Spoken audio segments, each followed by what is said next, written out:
Welcome back. My name is Luke Wright from the University of Virginia, and I have the pleasure of serving as the moderator for this mid-morning session titled The Problems with the Materialist Reduction of Consciousness. As always, when David writes a title, it's a mouthful. Excuse my mispronunciation. It's my pleasure to welcome you to this discussion to examine fundamental questions about the mystery of consciousness. And as always, before we begin a session here, I would like to express the Institute's thanks to the John Templeton Foundation for its extreme generosity and through its patronization of Notre Dame's Institute for Advanced Studies, which was able to make possible this Templeton Colloquium at the Institute. A few words about the colloquium. The colloquium was conceived by Professor David Bentley Hart, one of this year's Templeton Fellows at the NDIAS. His goal was to bring together scholars from numerous disciplines and fields to examine critical topics about consciousness and the transcendental ends of consciousness, classical metaphysics of the soul, Eastern contributions to the understanding of consciousness, and the soul and the whole of being.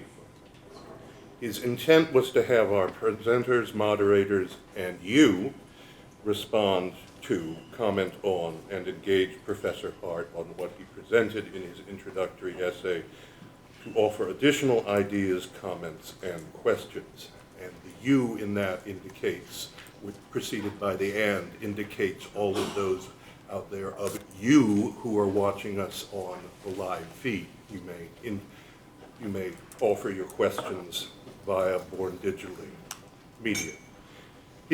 Dr. Hart's intent is to foster a broad, thorough, but less formal discussion, and to his credit, an objective of this colloquium is to have multiple, even divergent perspectives presented.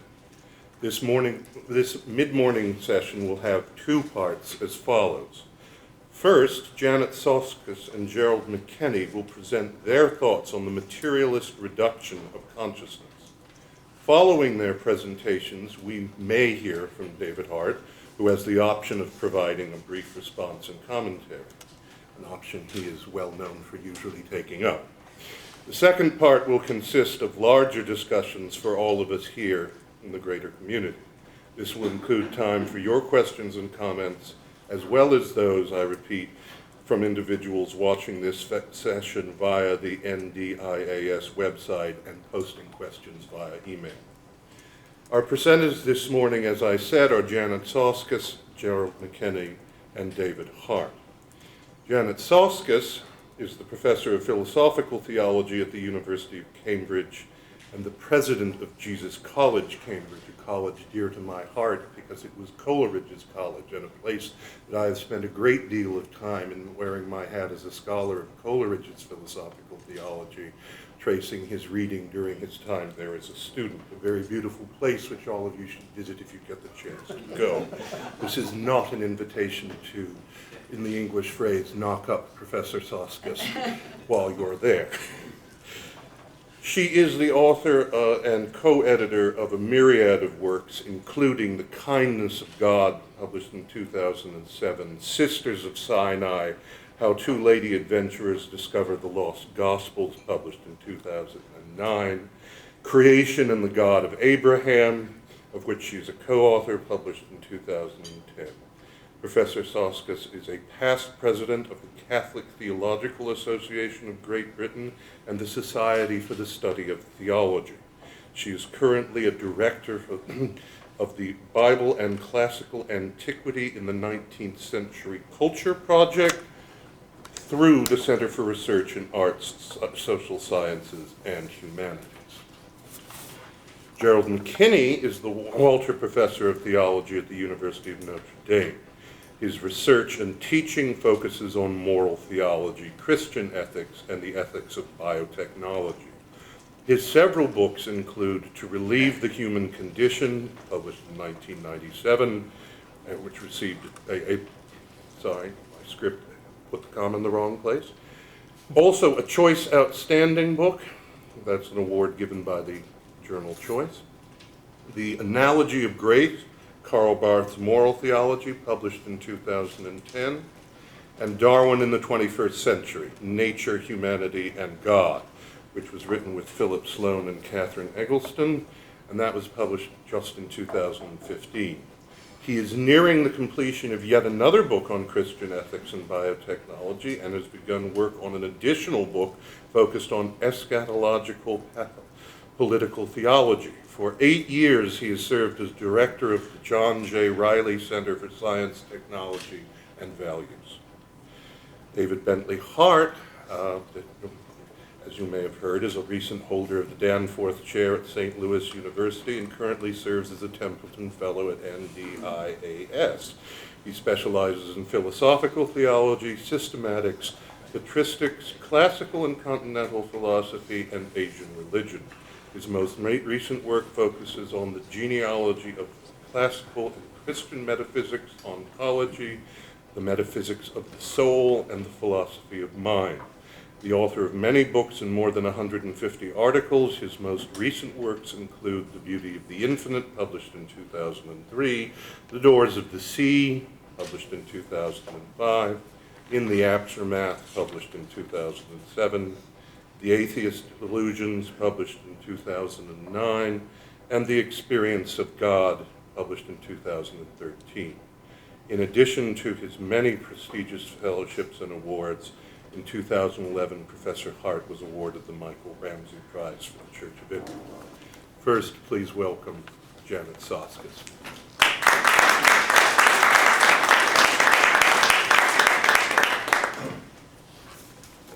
Thank you very much for that. Am I audible with this mic? Yeah?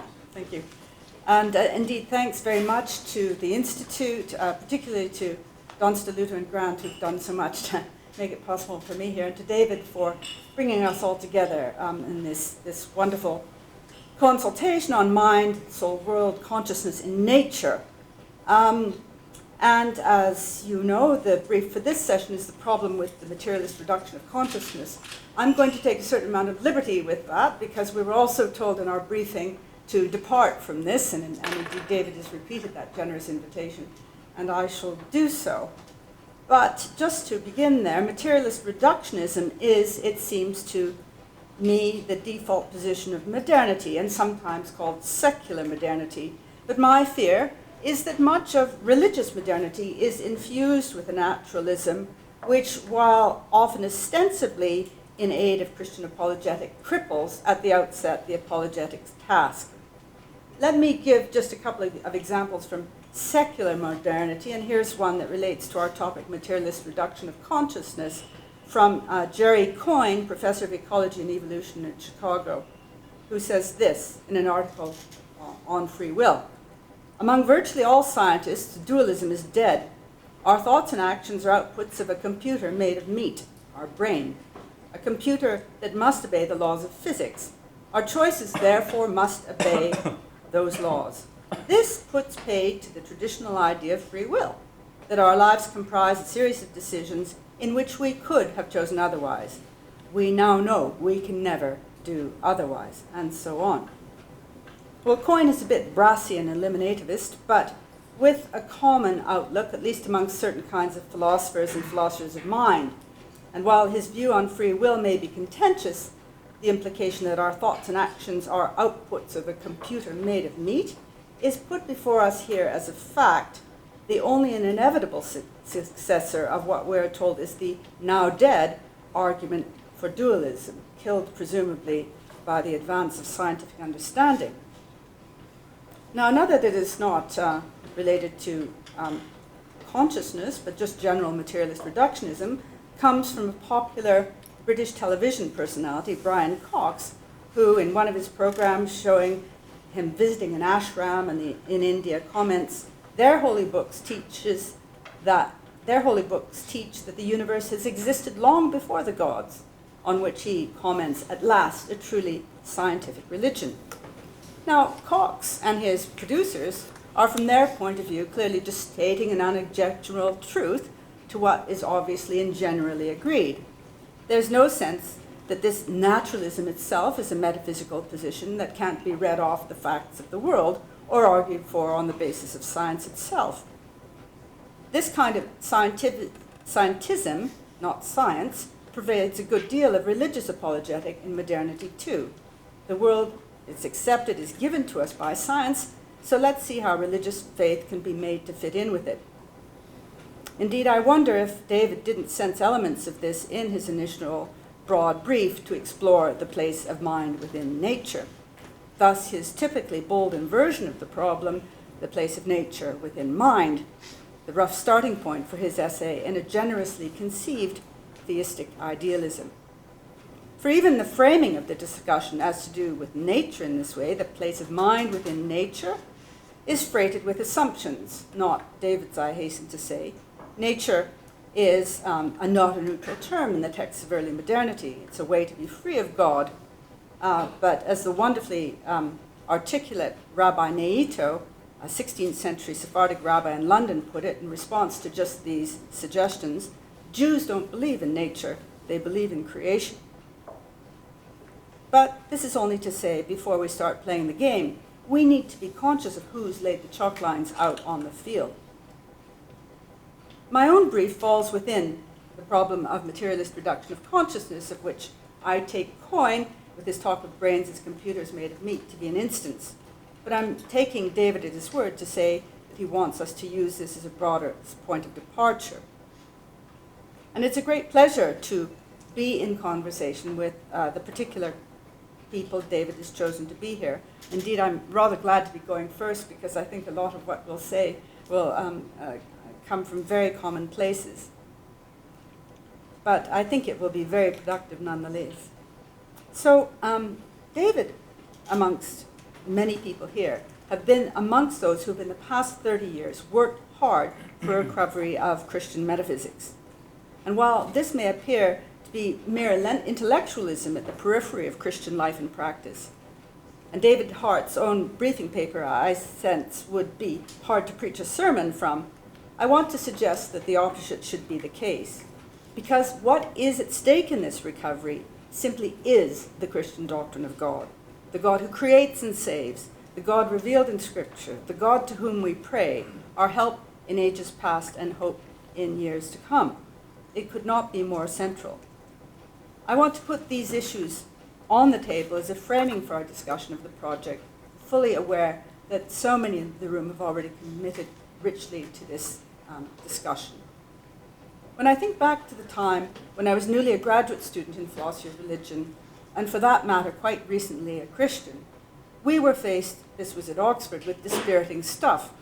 It was the time of death of God theology, or at least in Oxford, the myth of God incarnate, with our professors of theology, all of them also Anglican priests, suggesting that teachings such as incarnation, the resurrection, both our own and that of Christ, a God who answers prayers, miracles, and any so-called divine intervention were all for the jump, relics of some no longer tenable metaphysics, a discredited worldview. As a recent convert to Christianity and also a philosopher and philosopher of language, I found this implausible and looked for other ways. A combination of modern philosophy, especially in my case, philosophy of language and philosophy of science, this became my doctorate on metaphor and religious language, and the recovery of the philosophical theology of the theologians of the early church, East and West, and great medievals like Aquinas. These sources, at least for the purposes of philosophy of religion, were to a degree at the time neglected or historicized, with the implication that the return to a world of Augustine or Dante or an Aquinas, or even to Chalcedonian Christianity, would be like returning to a pre-Copernican cosmology. Further, we could not go back to ontology because in a skeptical and secular age we must begin with epistemology. Any philosophical apologetic must start there, with the coherence of theism, with proofs for the existence of God. Starting from ontology was precluded by this and other variants, notably, for instance, more recently, decades of misdirection springing from Heidegger's critique of ontotheology.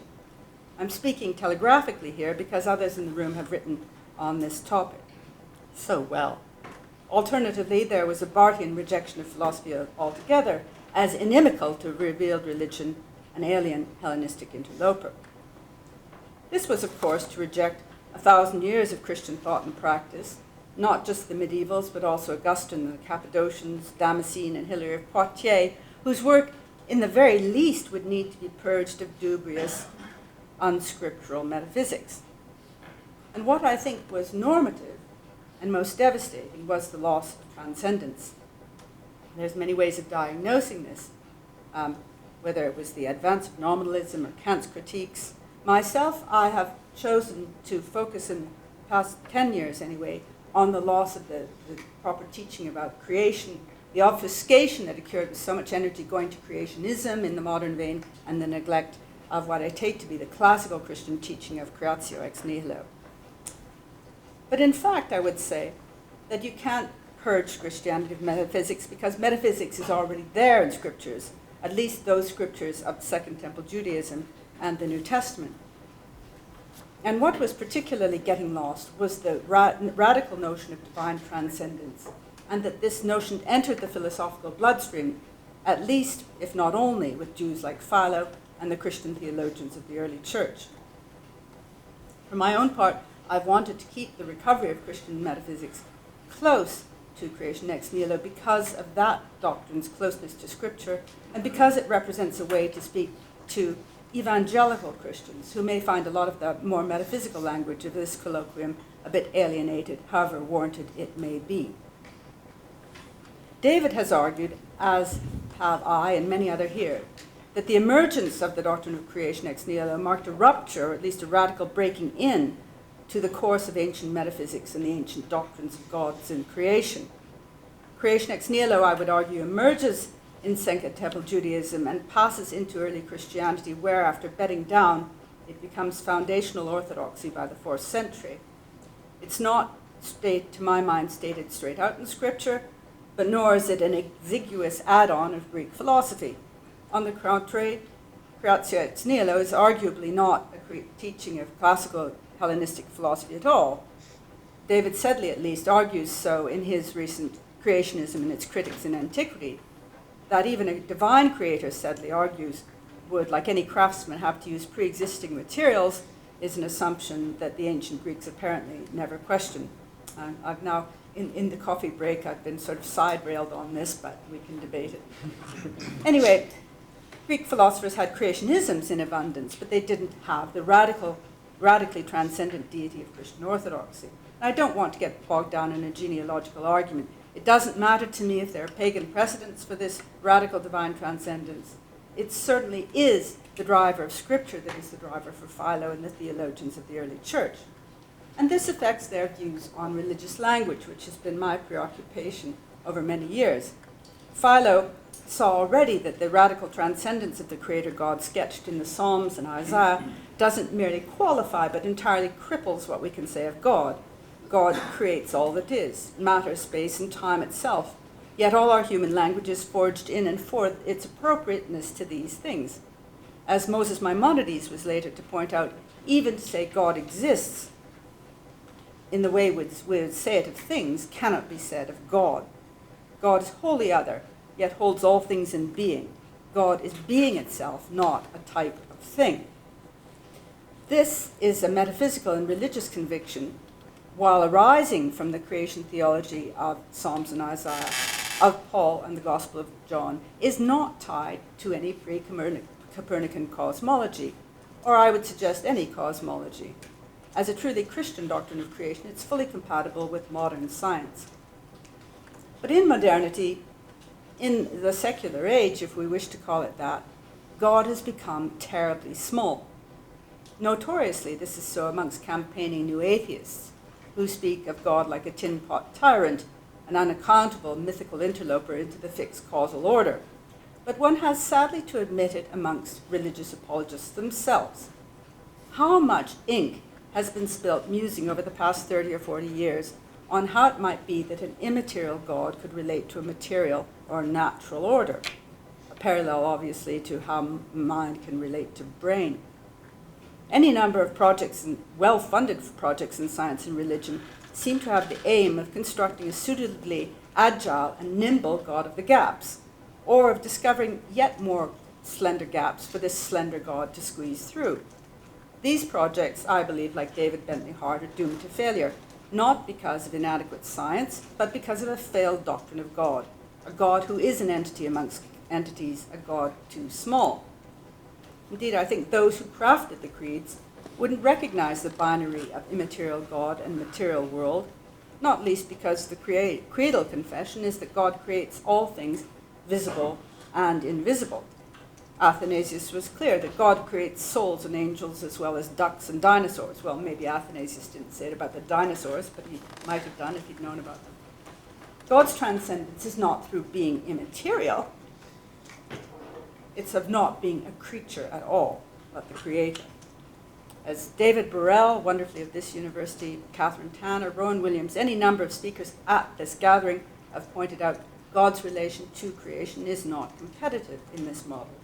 God holds creatures in being in all their creaturely integrity and freedom. And this does not, as still any number of contemporary critics of creation ex nihilo, leave us with a God who's far away, uncaring, or a creation lacking its own causal integrity.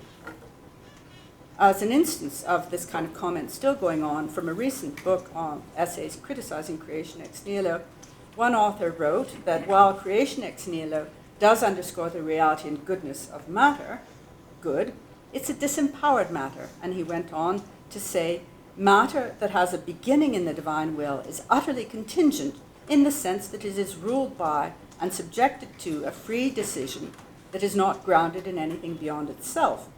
Matter's reason is not contained within it, but superimposed from without, which hardly does justice, he concludes, to the physical laws that all sciences are able to discover and manipulate.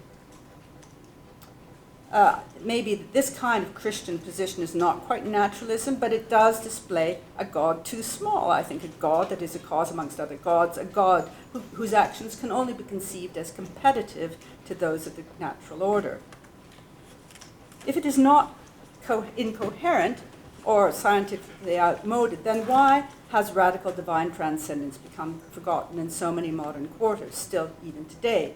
And some here have pointed to the rise of nominalism, others to the attacks on Christian metaphysics that formed part of the friendly fire in the Reformation debates, to ascendant individualism, to commodification, which the chicken, which the egg.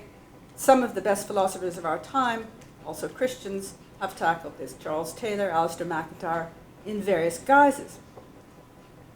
But as Stratford Caldecott put it nicely in Beauty for Truth's Sake, we seem to be living in an era shaped by philosophical battles most of us are unaware ever took place.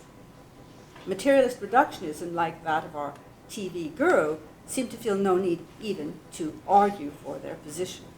And thus Jerry Coyne, our thoughts and actions are outputs of computers made of meat.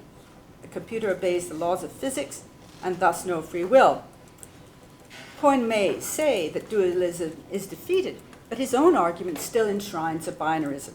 Either, and David has pointed this out, either we posit a dualistic worldview, mind-matter, or as David says, a thoroughgoing mechanistic monism in which mind or soul is an emergent result or an epiphenomena of unguided physical events. It's David's project to get beyond this binary. This is a very great challenge because it's almost to get beyond an intellectual worldview that in some quarters has erased God so completely that any mention of the term is batted away like belief in leprechauns. Well, it may be that it's only very few, and a few philosophers of mind that hold this in its harsh view. But I suggest the wider materialism that perhaps is more endemic in Europe than it is in the United States is something we need to be aware of and concerned about. For what is lost with materialism? The world, the real. We can no longer say with Dante that it is love that moves the planets and the stars, except by poetic hyperbole. We lose telos. Not only the direction in our lives, but the very notion that it makes sense to speak of direction to life, to habituate ourselves to God, to good, or being itself. Not just the good, the true, and the beautiful, but free will, personal identity, the self, even personal agency, dissolve in physicalist accounts, which, as David has pointed out, in their extreme form, only lunatics or philosophers of mind could possibly espouse. And isn't it wonderfully convenient to conclude that we lack free will? Why bother voting in the next election if your brain is just a computer made of meat? Surely there are more efficient and trustworthy commuters we can nominate as electors in our stead. And I wonder what even Jerry Coyne would say to his wife about his lack of free will if she caught him having an affair. So, what's at stake in these philosophical battles of which most of us are unaware?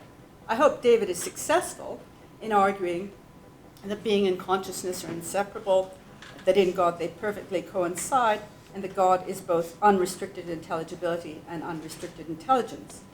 My own take on this would be to argue for Thomistic realism, so I'm slightly more concerned about how David's theistic idealism will work out. It's already been broached in the first session.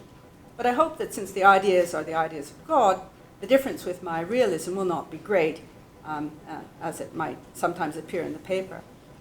So the issue of the place of nature within mind will be, of course, at one level, whose mind? I want to focus the rest of my talk on a notion central to David's position and mine, the notion that God is being itself. Thanks here to David and John for the translation of Schwarer's Analogia Entis, and for John's magisterial introduction to this work. I do this not least because this notion of God as being itself is open to ready misunderstanding and often attacked, most recently by some distinguished Catholic theologians. David has gone out of his way not to make Descartes the villain of the tale that ends with binary of materialist monism or Cartesian dualism. But I want to point to another transition in which we find Descartes that relates to the doctrine of God. In an essay entitled The Essential Incoherence of Descartes' Definition of Divinity, Jean-Luc Marion points out that Descartes' definitions of God deserve attention as deserving a new departure. For in the period when Descartes wrote, he says, this is Marion, to offer a definition of God, whatever its status, still amounted to taking a position on the theological terrain of the divine names. Yet Descartes, beginning from a rationality not theologically assured by Christian revelation, but metaphysically focused on the humanity of men, purely men, that's the discourse of method, transposes what has been a theological issue, the problematic of the divine names, perhaps for the first time, according to Marion, into the strictly metaphysical domain. Thus, Descartes, by the name of God, I understand a substance infinite, eternal, immutable, all-knowing, all-powerful, and by which I myself and other things, if it's true that such any exist, have been created and produced. A hypothetical definition, as Marion says, nonetheless categorically expressed, and Marion goes on to express the confusions. But sometimes, in early modernity, the divine names tradition fades away to be replaced with discussions of divine attributes, which is not quite the same. And even in Catholic circles, the divine names tradition was reduced to a focus on the transcendentals, good, being, truth, so on. The earlier tradition placed these names, amongst others, all given in Scripture, classed and categorized in a number of ways. Aquinas was aware of a long strand of this. Familiar litanies and prayers gave these names: Lamb, Watchman, Word, Light, Counselor. Such names, many from the New Testament, many more from the Old Testament, formed the basis of praise and theological reflection for all the fathers, all of them, as it should be said, drawn from Scripture. In the marriage service of the Sarum Rite of pre-modern England, the heavenly choirs invoked to proclaim the names of the Most High God of the newly wedded couple: Messiah, Emmanuel, Firstborn, Alpha, Omega, Lamb, Serpent, Goat, Word, Worm, Splendor, Bridegroom, and many more. And the point is that the divine names were part of worship and praise. These names were chanted, sung, invoked in plain song and polyphony, deeply bound to the worship of the church. And we can see that most of these were not attributes of God, but all were names. All means by which we call upon the name of the Lord. Certain were privileged, not just the transcendentals, but especially divine self-denominations, names held to be given by God, God's self. And by the time of Aquinas, too, were preeminent for Aquinas and Bonaventure, good and being, both regarded by both men as revealed in Scripture. Good from Mark 10 and Luke 18, where Jesus says, "Why do you call me good? No one is good but God alone." And, of course, being from Exodus 3, God's revelation to Moses, the gloss of the Tetragrammaton, as the one who is. Aquinas famously privileges the name revealed to Moses, and he tells us why. It's a name as not signifying any particular form, but rather existence itself, by virtue of its universality or indeterminacy, and because the name he who is, because of its tense, signifies being in the present, and this is especially appropriate to God, whose being knows neither past nor future. Thomas is being faithful to both Augustine and to Maimonides, who, expanding in the guide on the I am who I am, explains that this name is given so that the Israelites may acquire a true notion of the existence of God, for it's a name derived from the Hebrew to be. The scriptures, Maimonides, make it clear that he is existent, though not through existence, that there is a necessary existent thing that has never been or never will be non-existent. And this, he thinks, the articulated name, the Tetragrammaton, designated. This is the eternal nature of the God of Moses, not a bald metaphysical token, but the one who was and is and always shall be, met by Moses and the people of Israel at Sinai. It's because Aquinas privileges creation ex nihilo in the Summa that this name, this scripturally given name, is privileged for him.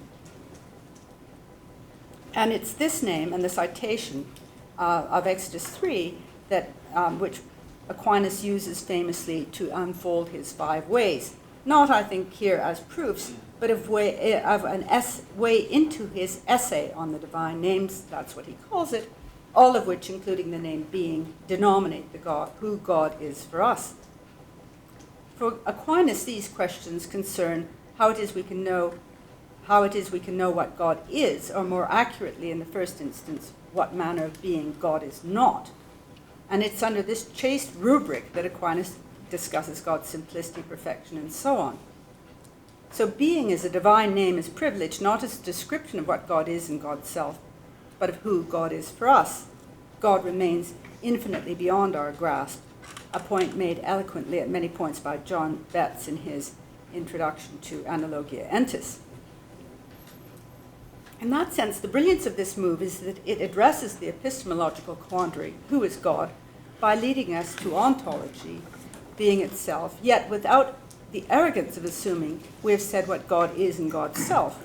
We are ushered by both theology and philosophy, by scripture and ratiocination, into prayer and praise.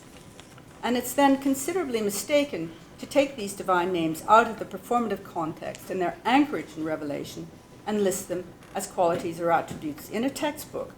And this is what I take Cardinal Casper and Pope Francis following him are worried about in their recent attack on the notion that God is being itself. Pope Francis, as some of you may realize, has just recently published a book this year called The Name of God is Mercy. And of course it's to do with this year being a year of mercy, a holy year. This is a campaigning book aimed, I think, at a readership of clerics as much as anyone else. The church must be a field hospital, the Pope argues, where treatment is given to the most wounded. The church needs to show a motherly face and to show love. And citing a predecessor, Pope Benedict, Francis says, mercy is really the core of the Christian gospel. It is the name of God himself. Mercy is real, the first attribute of God, and even more emphatically, mercy is the name of God. And there's a backstory to this, which comes in a book published in 2013 by Cardinal Casper entitled Mercy, the Essence of the Gospel and Key to Christian Life. And we know that the Pope admires this book because he's done the blurb on the dust jacket. It says, "This book has done me so much good, Pope Francis," so you can't ask for better than that. And indeed, it is a good book. Casper thinks divine mercy has been criminally neglected and calls for new thinking about the doctrine of God. His target, fortunately, is not philosophy of religion per se. In general, the Catholic tradition has less trouble with this, but he does hit out at what he calls handbook theology, where the divine attributes are, and I quote, derived from God's metaphysical essence as subsistent being itself, ipsum esse subsistens, and these are the focus of the handbooks: simplicity, infinity, eternity, omnipresence, and so on. And he goes on, here we should merely point out that within the parameters of the metaphysical attributes of God, there's scarcely any room for the concept of mercy, which derives not from the metaphysical essence, but rather from the historical self-revelation of God. So we see the dangers he's alerting to us, danger of remoteness, God as being itself, ipsum esse subsistens, a name, it appears, derived from a metaphysical essence.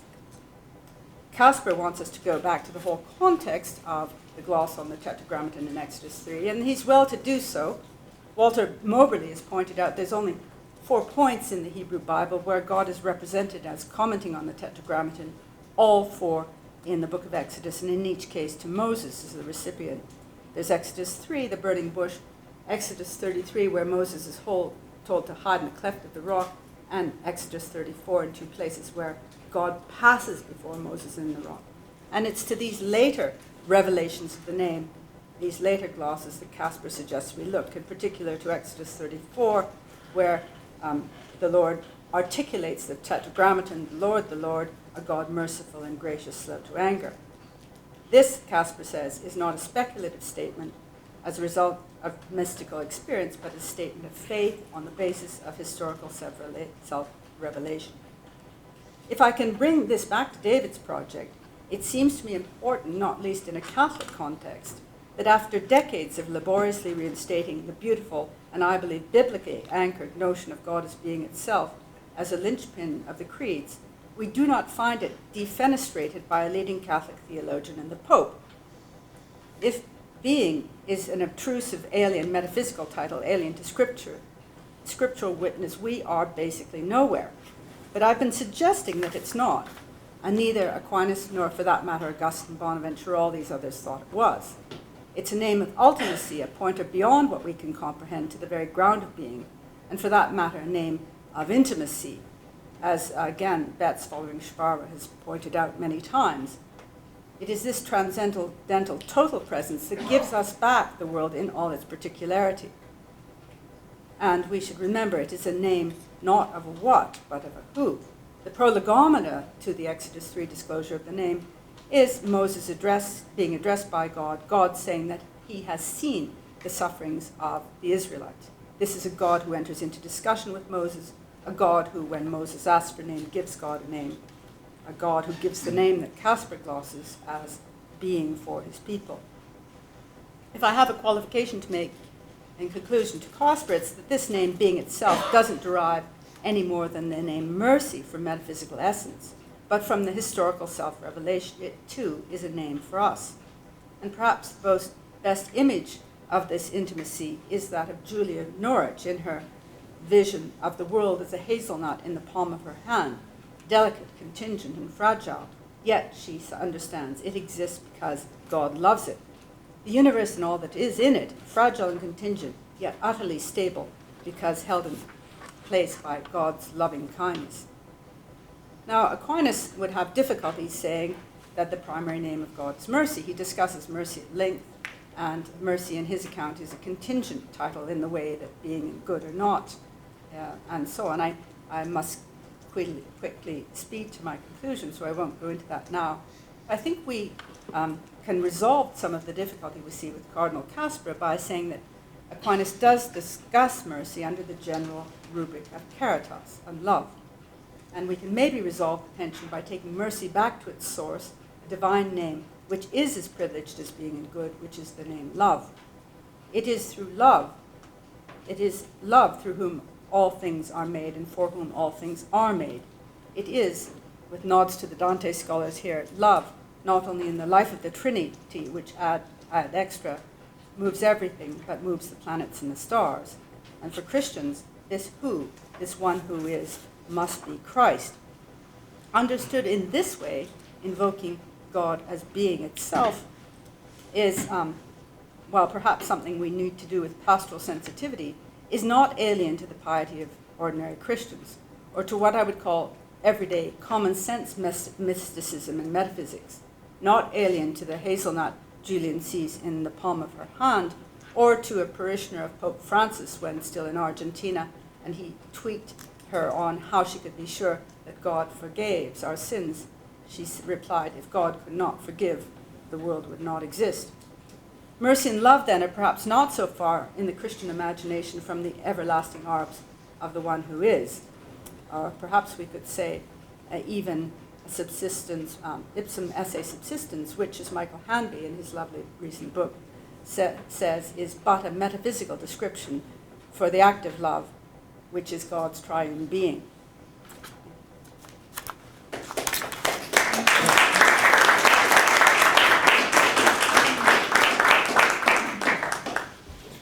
Thank you very much, Professor Soskus, and now Professor McKinney.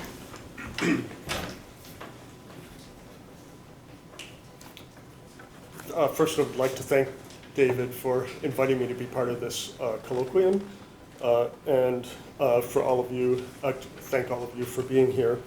This is going to be much more narrowly focused on David's, synopsis, I suppose, of his project that he sent out. But I hope it also raised some questions that were already surfaced in the first session. But I hope it develops them at great enough length that they'll still be worth discussing afterwards. The Templeton project to which this colloquium belongs is entitled The Place of Mind in Nature. To avoid what he worries are unavoidably reductionist implications of this formulation, David has proposed to reverse its terms and examine instead the place of nature and mind. We'll have to wait until the sixth session, sounds like the Council of Trent, of this colloquium to know how he plans to avoid the opposite error of reducing matter to mind, and why he thinks it is more plausible to explain how matter comes into existence in a world of mind than it is to explain how mind emerges in a world of matter. But I must confine myself to the subtopic of this first session, and I will use it to press him to say more about why he thinks we need to reverse the Templeton formulation. To that end, I will first point out how the place of mind in nature has been understood in a variety of non-reductive ways. Then I will say a little bit more about one attempt to understand it non-reductively. In both cases, I will ask David why he thinks that the attempt to understand mind in nature fails.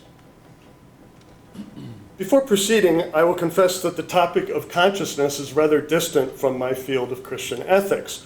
I can claim no competence in it and have only limited familiarity with it.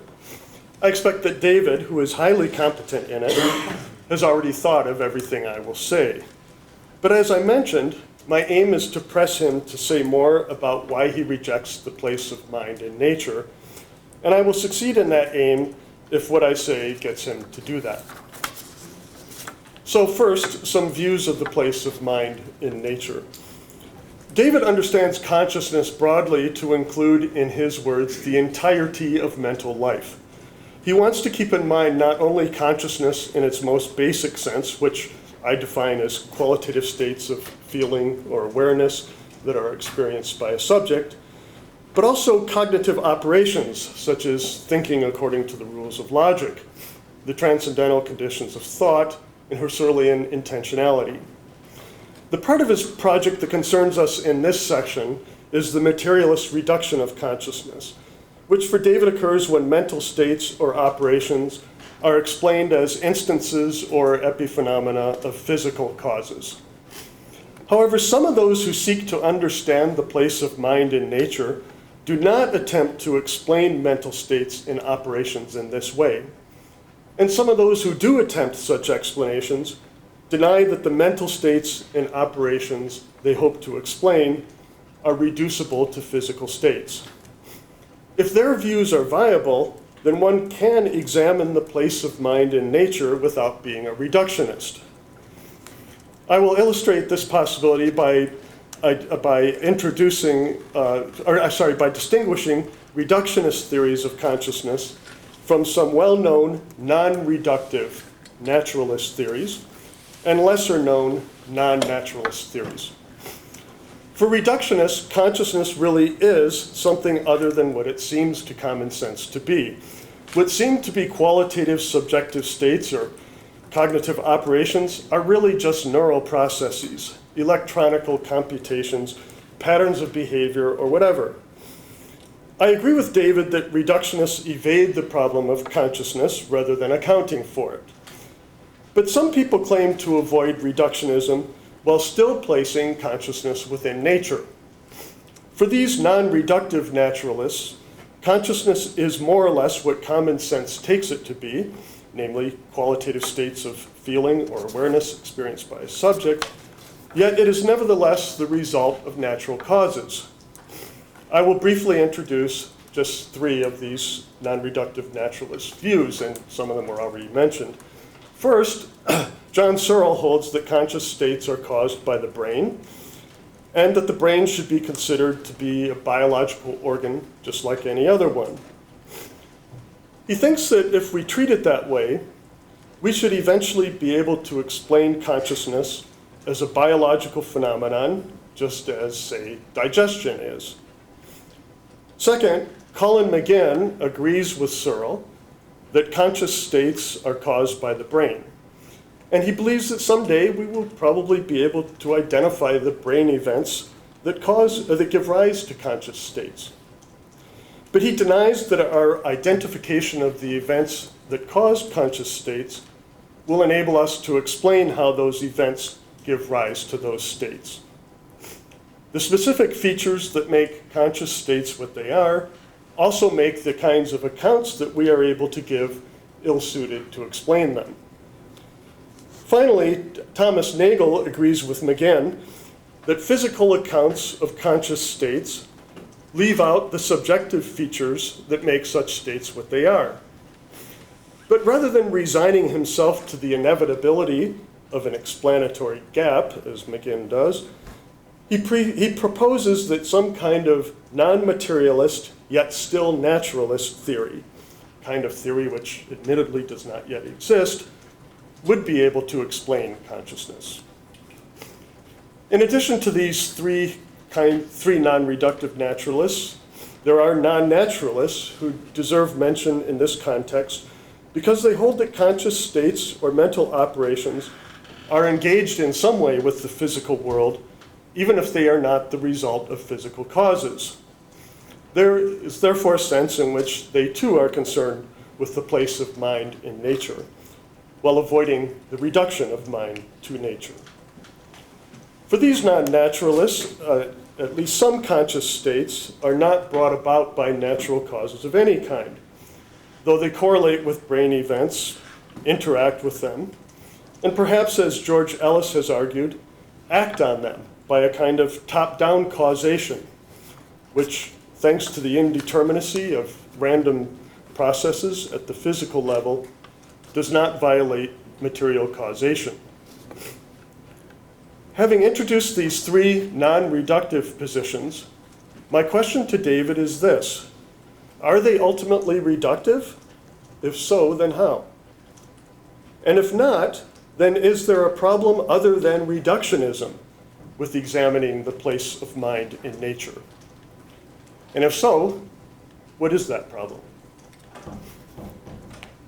Now, the second part of the paper, which I'll take one of these kinds of non-reductive naturalism and develop it a little bit and pose another question to David.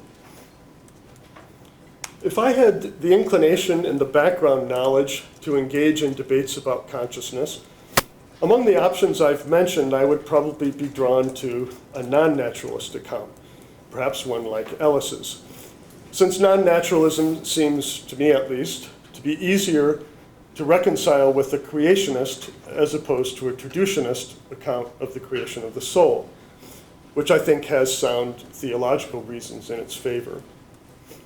But I am not prepared, at least now, to defend such a view, and I'm also open to a non-reductive naturalist account of Nagel's kind, though my version would be a theological one, according to which God brings mind into creation through natural causes. A non-reductive naturalist account such as Nagel's must answer two questions. First, how is it that mind comes to be in nature or to emerge from it? And second, how can any theory of the emergence of mind from nature account not just for conscious states, but for the complex mental operations which Hart mentions? One thinker who made a thorough, if flawed, effort to answer these questions was Hans Jonas.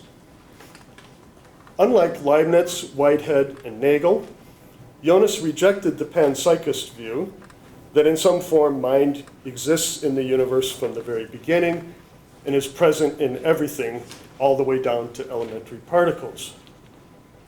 He regarded that answer to the question of how mind comes about in the first place as speculation ungrounded in any natural facts.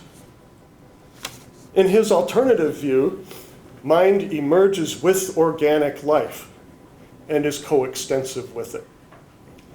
To account for the emergence of organic life, Jonas made a move that is similar to another of Nagel's moves, suggesting that there is in the universe from the very beginning some sort of teleological orientation or latent tendency, entirely natural, yet not fully accounted for by physical theories, that favors the emergence of life. But however life emerged in the first place, Jonas thought that it possesses certain natural characteristics on the basis of which the emergence of mind, including not just conscious states, but also mental operations, becomes at least intelligible. The most basic of these characteristics for Jonas is metabolism, the organism's exchange of matter with its environment. As Jonas explained it, in metabolism, the organism is both distinct from and dependent on its material surroundings. In its need to maintain itself in dependence on what is other, the organism must fend off non-being by its own activity. And in this sense, its identity does not simply coincide with its material reality, but is rather an ongoing task for it.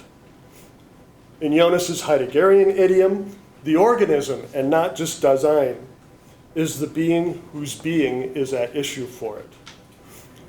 In more prosaic terms, which Heidegger would actually reject, there is already, even in the simplest organisms, a kind of subjectivity or inwardness. As one moves up the ladder of complexity of organisms, passing through plants to animals and ultimately to humans, the forms of dependence and independence, according to Jonas, become ever greater. And the distinction between the organism and its surroundings becomes increasingly pronounced, giving rise to ever more refined forms of subjectivity, until we arrive at capacities for representing the world with ever greater degrees of abstraction, culminating in the category of truth. Jonas's non-reductive naturalist account of mind fails on many counts. To mention only three of them, he does not manage to avoid inappropriate psychologism when describing the subjectivity of less complex organisms.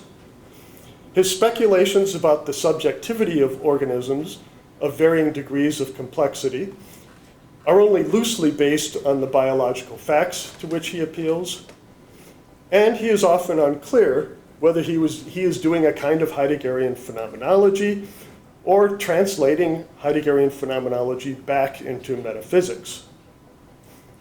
These failures, I think, are fatal to Jonas's particular non-reductive naturalist account. Nevertheless, he does show us what it would mean to answer the questions about the emergence of mind and of mental operations.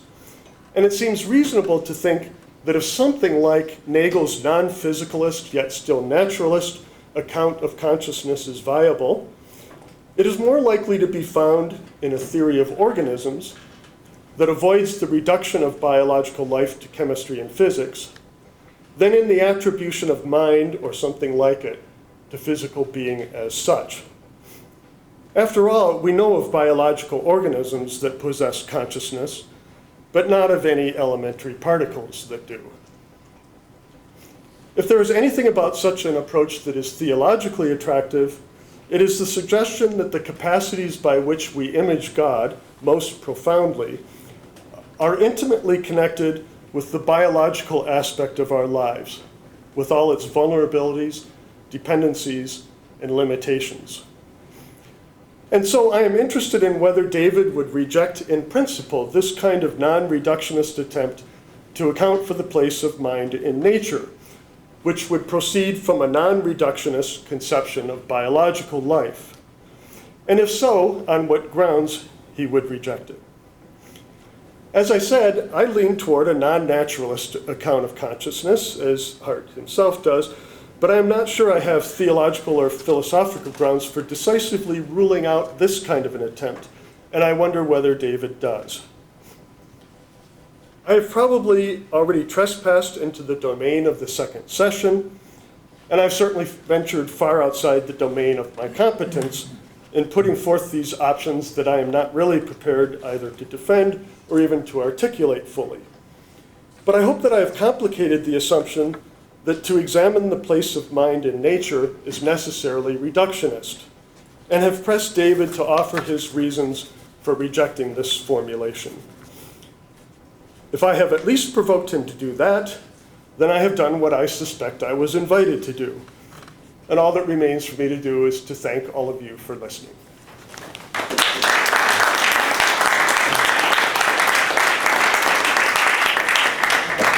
Thank you very much, Gerald. It will be unsurprising to most people sitting in this room that I've spent much of the last week contemplating the difficulty of preparing a formal response to two papers of which I did not have sight of previously.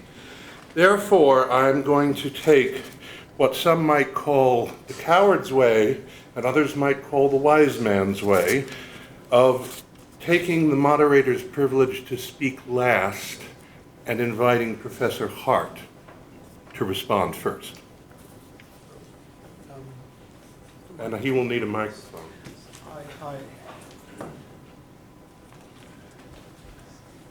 Thanks. I especially need a microphone. In fact, I'm just going to keep this one. Well, thank you for both of those papers. Both of them actually require me to think about exactly how I'm using the terms I use. Because in wanting to reverse the question that the Templeton Foundation posed, I don't want to leave the terms intact.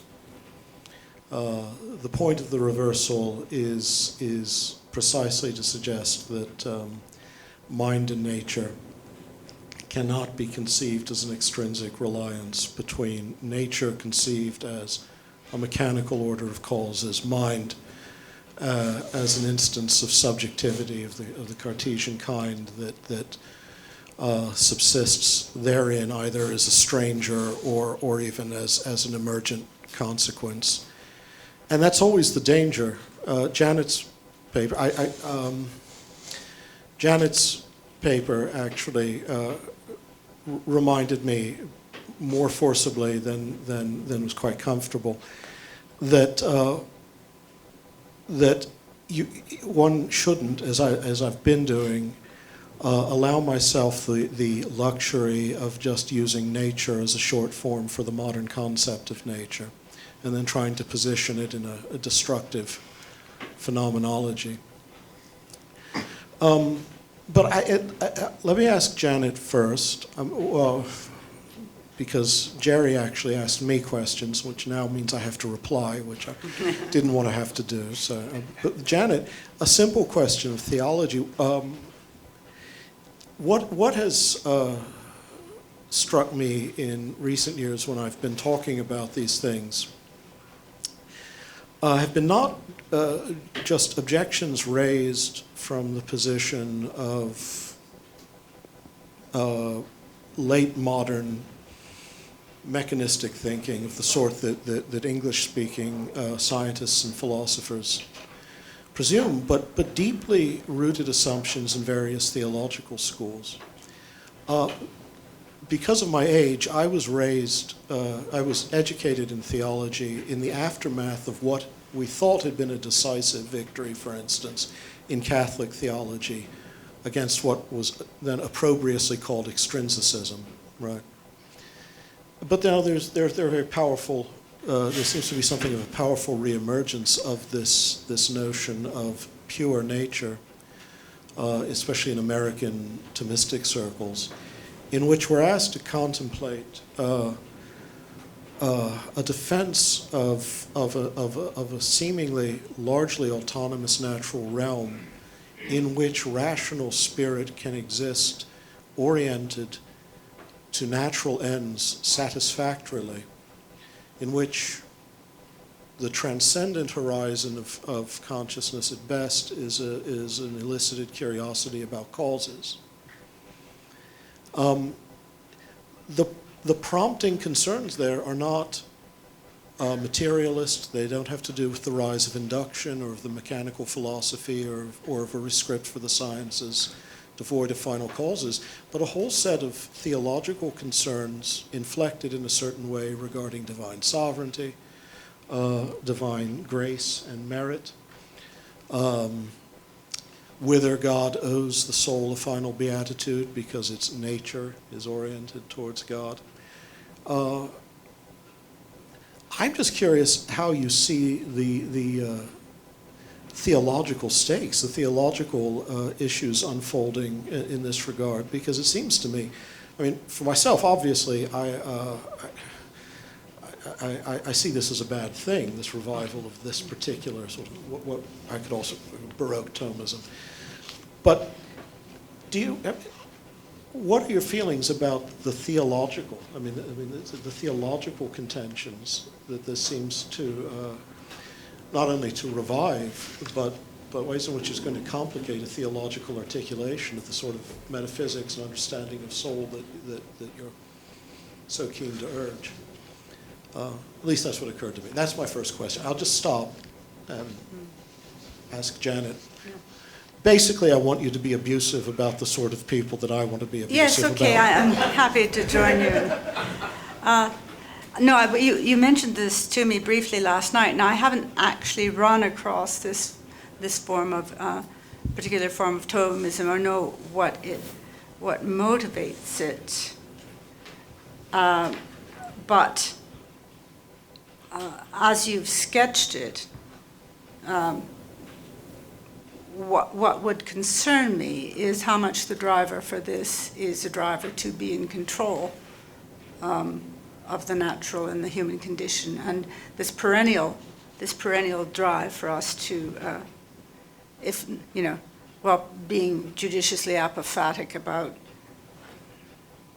our doctrine of God, are pretty stipulative about anthropology. I don't know if that's part of it. But I was reminded of something I had a lovely quote from John Betts' introduction to your book with him, Analogientis, that seems maybe relevant here. As a warning against this overweeningness, if that's what it is, and I have to admit my ignorance here, where Betts says the point of Analogientis is precisely to loosen our grasp upon being, whether this grasping be in the form of reductive naturalism, logical positivism, or absolute idealism, and to humble every proud system of thought in order to make way for silent adoration of the Deus tamquem ignotus, the God who is revealed in creation as infinitely beyond it, and hence infinitely beyond our grasp. So I don't know whether I can. That's enough to give you ammunition in this, but I do find it's another default system of Christian thinking is to really want to be in control of how these things work. In a sense, in a sense, I'm sorry to spring the question on you. Actually, it's just it has. Of course, John Milbank's been very good about this over the years, trying to point out the degree to which certain of the things that strike us as distinctively modern in the genesis of secular culture begin as theological moves, theological, deformations, perhaps. And so, the background of the question, and I didn't mean to spring it on you, though, is that at some point in the history of the West, nature emerges not as Henri de Lubac would say, natural as opposed to moral, but nature emerges as a realm of autonomous causality to be investigated in a special way, but also to be conceived in a special way. it doesn't just emerge, though, obviously, from a special concern for the sciences. At a much deeper level, curiously enough, it also emerges as a way, and a failed way, it seems, to safeguard the gratuity of grace in such a way that what's then produced is a sphere of the natural that, rather than being theophany, a medium of spirit, the presence of God unfolded in an analogically displaced way, becomes instead a realm with immanent ends sufficient unto itself that reveals God only as that which is beyond as a final causal explanation, and causal in the most minimalist and efficient sense. And I know you're trying to argue for clinging to this recovery of a proper Christian ontology, a language of divine transcendence, of God as being, and yet even among those who formally adhere to that language, you can see there are profound theological struggles going on still over the acceptation of the word nature. And I think it's just, from your paper this morning, it's really striking me for the first time how much theological ground clearing.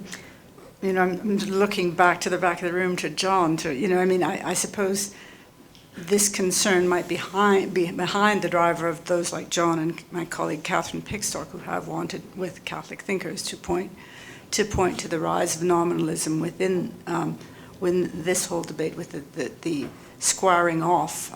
To me, that in terms of there's something deficient here in terms of a general ontology that wants to make that realm autonomous in that way, and perhaps the reasons why this might be attractive at a certain time in certain places are not to look within theology itself, although I'm fully open to the suggestion that you're making, and John might already make too, that this is essentially a theological heresy. John's gesticulating in the back. I was only just to add up your paper and David's remarks, of course. This is just a footnote. So I was recently reading Olivier Bournois' Métaphysique Radicale, where he makes the really interesting argument that the terms ontology and the terms natural theology emerge at the same time and as opposite sides of the same picture. In other words, in Aquinas, there is neither ontology nor natural theology, of course. There is only the consideration of the whole of metaphysics as the science of being, which concludes obscurely beyond its own subject matter towards the cause of being, God, that only Sacra Doctrina can really talk about.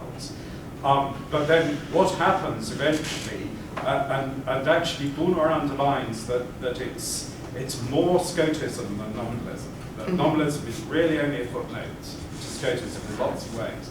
And that finally what emerges is that metaphysics becomes, only about being, without any causal reference to God at all. And then natural theology becomes a regional discipline within ontology that is referring to God. So that then natural theology has stopped being, about the whole of being. It's stopped being metaphysics. And it's become a specialization that's going to lead in the end to horrors like Richard Swinburne, for example.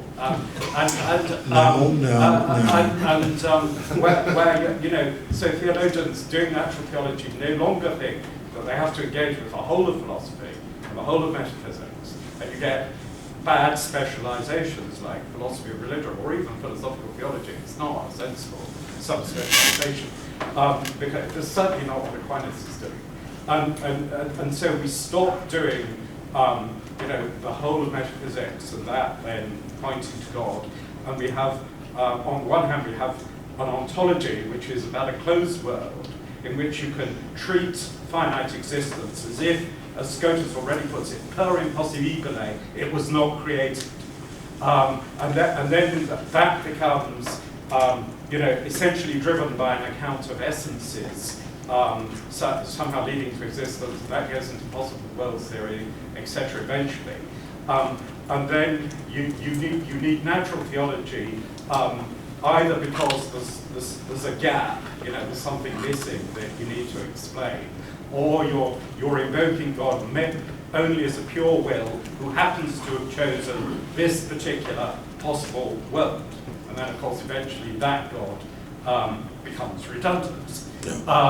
And so this is a very precise explication of the way theologians dug their own graves.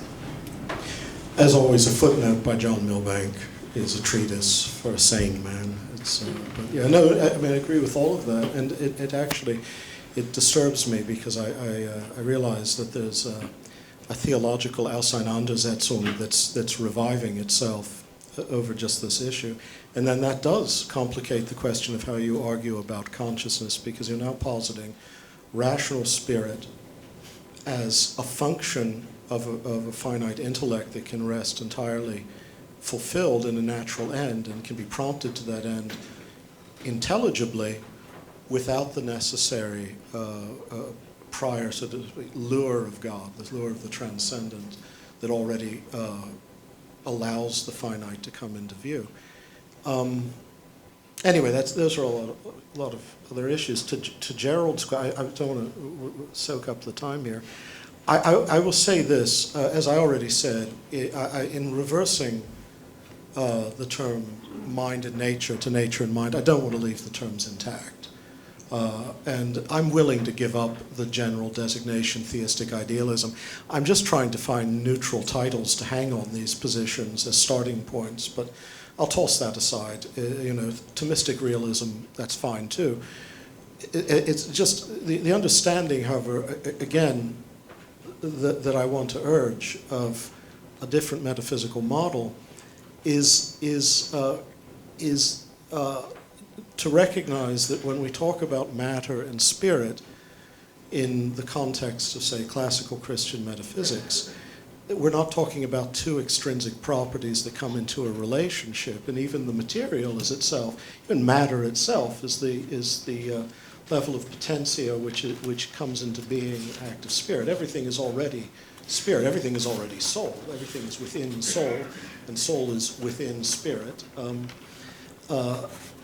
So just at the start, the reversal is not simply a reversal as to the priority of a physical or mechanical alliance between two disparate and yet still modernly inflected substances or forces.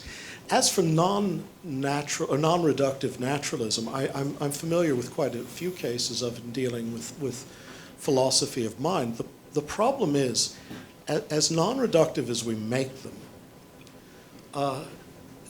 these can go either two ways. One, they push the definition of nature to such a breaking point that they're already escaping the modern paradigm. In that case, they're healthy. But the way in which these non-reductive narratives are given to us, they tend still to follow the line of general emergence.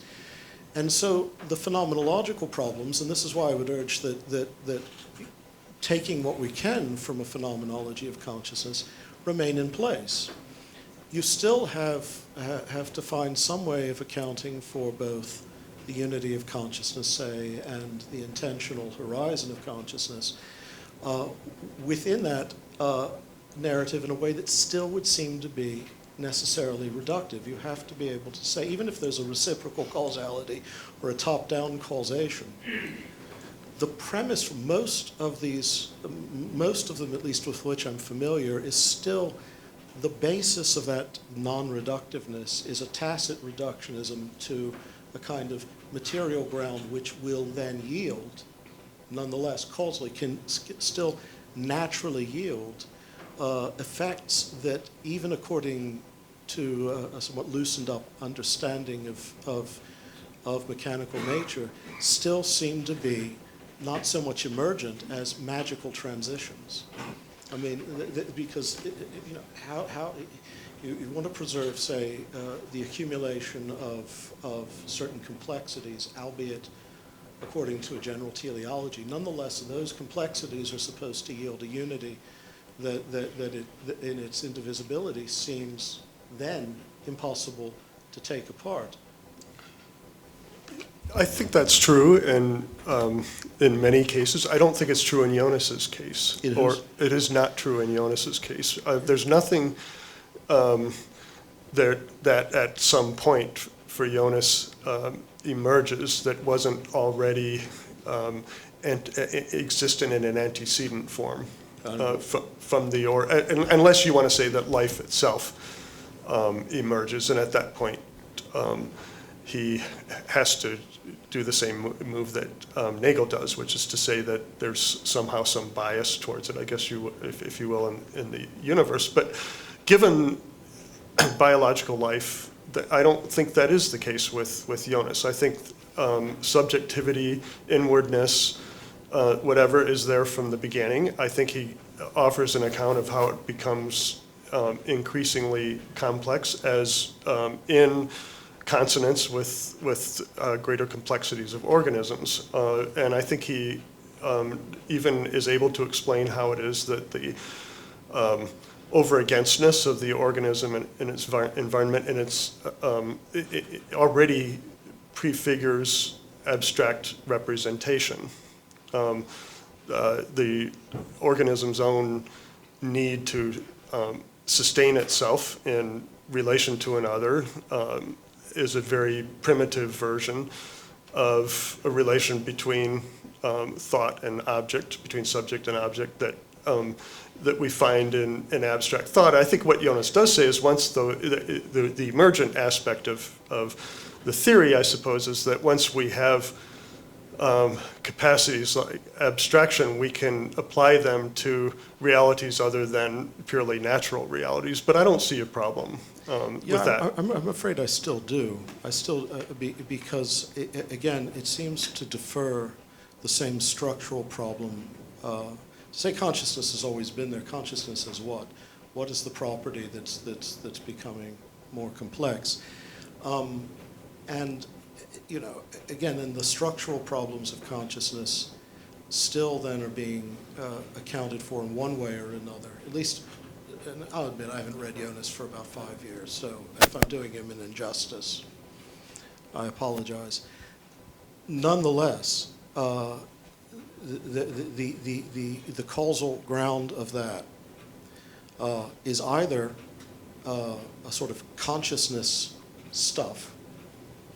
Well, that's not what he's saying, but it would have to be that which is simply there and then comes into an increasingly organic alliance, or it's something that is to the degree that it arises from the complexity of organic life, nonetheless emerges from a composite structure to become a unified perspective, right, of conscious experience. In either case, I still see the same problems recurring. I still, and I'm willing to go back to Jonas and look more carefully, but I still have the same problem seeing how that doesn't require a narrative of a kind of emergence from the composite of that which is in its actual structure, its actual act, not composite. But you may be right. Well, the organism is composite from the beginning for him. Right. Okay. There are other questions. Yeah. Somebody better get him the microphone. So I think this is a question for Terry mostly, and maybe probably also for David. And it's a theological question, which you were trying to stiff arm a bit in your comments, which is fair enough. But so Catholics, at least, and some other Christians perhaps, are committed doctrinally to the view that discarnate souls are possible. The locus classicus for this in the Catholic tradition is the document Benedictus Deus from the 14th century, 1330-something, I can't remember the exact date. Doesn't this theologically raise all kinds of problems for any kind of organicist view? Now, of course, it may be a theological mistake. As a Catholic, I can't think that, but maybe you can. It may be a theological mistake to think that discarnate souls are possible. There's questions about angels. We could leave those aside for a So I'd like to hear you discourse on that for a minute. If we do allow, and David too, I suppose, if we do allow discarnate but individuated souls, what does that say about the relationship between soul and body or flesh, and how then are we to think about any emergentist account of soul if soul goes together with consciousness, which is another problem, I think? That's. I think I alluded briefly. That's why I'm a non-naturalist. It's because because of precisely that problem. And I think the point where it becomes a major theological problem is what happens to the soul between death and the final resurrection. And I think so. I can't answer that question in any other way than a way that commits me to a creationist as opposed to a traducianist notion of the soul. I find something theologically appealing in the notion that that I think can be scripturally defended in various ways, that we are biological creatures through and through. I think if you read Genesis 1 and 2, the three basic aspects of biological life, sexual reproduction, metabolism, so the eating of vegetables, and mortality, atoms, being created from the dust. All three of the features of biological life that people who want to make those kinds of arguments focus on are there. I see no problem until you get to the question of what happens to the soul after death. In fact, I see other reasons. One way to think about Psalm 8, for example, is that humans are not so impressive in the cosmos, maybe not as impressive as a disembodied soul would imply. We're not, everything about us is finite and mortal, and yet God exalts us anyway. And I see some of those kinds of theological convictions expressed in an organic emergentist view. But again, for me, the question of the soul between death and the final resurrection is decisive. We have time for one more question. Well, it's occasioned by the remark of Janet when you were quoting the rabbi that we don't have nature, we have creation. And I'm just wondering whether, when we're talking about nature, we need to differentiate between different conceptions of nature also. So I'm thinking of the distinction between the ancient view of the world as a whole, namely as a cosmos. The sense of creation invokes something that, in a sense, is beyond the whole, beyond the cosmos. But the modern sense of nature is neither cosmos nor creation. And some of our discussion tends to slip between a variety of pre-modern senses of nature, for instance, and then views in modernity that have developed in terms of a more contracted notion of nature. I'm thinking of Hans Jonas, for instance. Rather than Heidegger, someone like Aristotle was coming to mind. The sense of the cosmos that is implicit in the de anima, for instance. So you have a sense of soul there, but it can't be described in terms of the modern dualism between matter and mind. But apropos of creation, I think one of the distinctions that I would make is the distinction between coming to be and becoming, and that the notion of creation opens to a sense of coming to be that is not itself a self-becoming. So there's, within the creation view and that sense of divine transcendence, what is has come to be, but it hasn't determined itself in a process of self-becoming, and hence can't be described as a whole that can close in on itself. There's a certain porosity to creation that is always what it is with reference to the transcendent creator, who again is not a dualistic opposite relative to creation, but somehow is absolutely immanent in giving and sustaining the creation. Cosmology, again in this more ancient sense, it strikes me that phusis, as we see it in the Greeks, is far more in the same family space, so to say, than the modern sense of nature. The mechanization of nature already strips away from given being any signs that it communicates of something more than itself. And so much of modern discussion of mind and nature is in the slipstream of that stripping and contraction. So if you know, I take David to be bringing back a defense of certain pre-modern possibilities, not as some kind of reactionary return, but rather as a reminder that our very dwelling in the midst of being actually has to be true to what is given to us, but that in fact the ancient cosmology and the theological creationist view in fact could be said to be more faithful to given being if in fact it is saturated with these signs that tell of something like divine transcendence. And if you don't open to the possibility of divine transcendence, you're part of a reconstruction of given being, which produces again what Taylor calls the immanent frame. I mean, in some ways we're talking about the immanent frame here, but we're within the immanent frame too often, thinking in the terms that have been generated within that immanent frame, and not with enough self-consciousness that the immanent frame itself is a closure of the frame. And these other conceptions actually already are marked by a living porosity to what is other than the immanent frame. Dwelling in the midst of things is, in some respects, at least I take this to be, again, David's argument, closer to this porosity, or this porous way.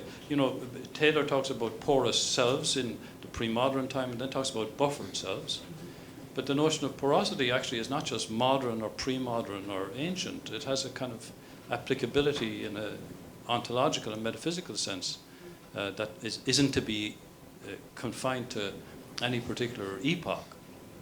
So a long remark, but it's apropos of your own, it seems to me, very important reminder of this sense of difference that characterizes the God of the monotheistic tradition, not a being within the whole, not the whole, but something so radically other, at the same time being also radically intimate. That strange paradoxical need to balance radical otherness and radical intimacy. Thank you.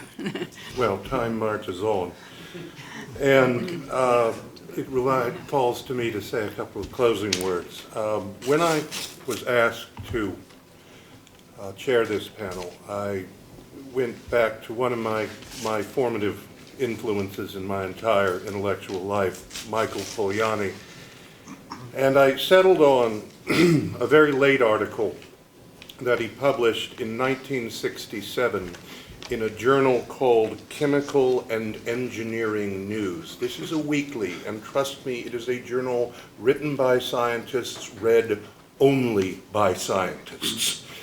And I'm going to use a couple of very short quotations from this to respond to two phrases that stuck with me. A computer made of meat and the place of nature to mind. In this article called Life Transcending Physics and Chemistry, which was written for biologists and chemists to read, Polanyi essentially the essential assault is on the idea that Watson and Crick in 1967 were propagating that everything will be reducible to DNA structures. I'm not trying to hang that on the biologists of 2015 or 2016, but I think some of his comments are still extremely prescient. And a computer made of meat is an interesting phrase to me because a computer is a machine. And Polanyi wrote, our incapacity to define machines and their functions in terms of physics and chemistry is due to a manifest impossibility. For machines are shaped by man and can never be produced by the spontaneous equilibration of their material. Right? And furthermore, further down, when he's trying to, when he's successfully refuting the concept that everything can be reduced to a chemical and physical reaction, he writes that the laws of physics are given in terms of differential equations which determine a definite system only within a set of fixed conditions. And it's the set of fixed conditions which I wanted to focus on, as well as the irreducibility of the machine because it's a creation. Polanyi was a physical chemist. So here we see a scientist arguing that cognition, that the functioning of the mind cannot be reduced to chemical reactions producing the transfer of electrons, nor to DNA, because biology is equally governed by boundary sets in the same way that higher physics is. And so I would argue that we cannot have a computer made of meat, and I would argue that the place of nature to mind is in fact its playground. The mind exists in nature but is not explained by it. And that is coming from a scientist writing for scientists. So I was hoping to point out that not all scientists are reductionists. You will hear more about Polanyi later in this conference. And I'd like to thank all of you for participating in this session of this Templeton Colloquium at NDIAS. And on behalf of the Institute, I wish to thank Janet, Jerry, and David, and in fact John and the other questioners, and of course the Templeton Foundation for their support of this colloquium, which is why we are here in the first place. At this time we will break for lunch. We will reconvene here at 2 p.m. For those scheduled to join us, lunch is being served in the lower level of this building. Thank you very much.